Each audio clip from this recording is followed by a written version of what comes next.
30 মিনিটে দিল্লি থেকে রাজস্থানের জয়পুরে পৌঁছানো যাবে। দেশের প্রথম হাইপার লুপ লাইনের পরীক্ষা হয়ে গেল, এখন শুধু সময়ের অপেক্ষা। তবে রেল মন্ত্রকের সহযোগিতায় 422 কিলোমিটার দীর্ঘ এই হাইপার লুপ লাইন তৈরি করেছে আইআইটি মাদ্রাজ, এবং দাবি করা হচ্ছে যে 30 মিনিটের মধ্যে প্রায় 350 কিলোমিটার অতিক্রম করা যাবে।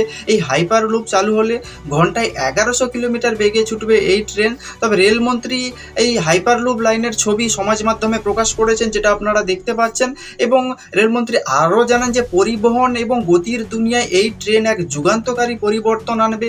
আইআইটি মাদ্রাজের সহযোগিতায় যৌথভাবে এই প্রকল্পটি চালু হচ্ছে, এবং দাবি করা আছে এই ট্রেনের গতি হবে ঘন্টায় প্রায় 1100 কিলোমিটার, যা বুলেট ট্রেনের থেকে এর গতি বেশি। একটি বুলেট ট্রেনের সর্বাধিক গতি 450 কিলোমিটার সাধারণত হয়ে থাকে। তবে মনে করা হচ্ছে হাইপারলুপ ব্যবস্থা যদি দেশে চালু হয় তাহলে পরিবহন ব্যবস্থার এক আমূল পরিবর্তন আসবে। কিন্তু হাইপারলুপ ট্রেনটা কি? এটি আসলে একটি লো প্রেসার টিউবের মধ্যে দিয়ে চলে একটা সুপার ফাস্ট ট্রেন। সাধারণ ট্রেনের মতো এতে একাধিক কামরা নয়, বরং একটি মাত্র কামরা থাকে। এটি এই ট্রেনটি সাধারণত ইলেকট্রিকেই চলে, তবে চৌম্বক শক্তির প্রভাবে কামরাটি লাইন থেকে খানিকটা উপরে উঠে যায়।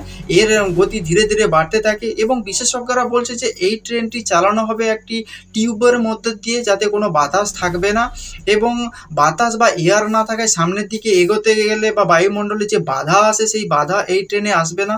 এবং এই ট্রেনের গতি প্রায় ঘন্টায় 1100 কিলোমিটার বেগে ছুটতে পারে এই ট্রেন।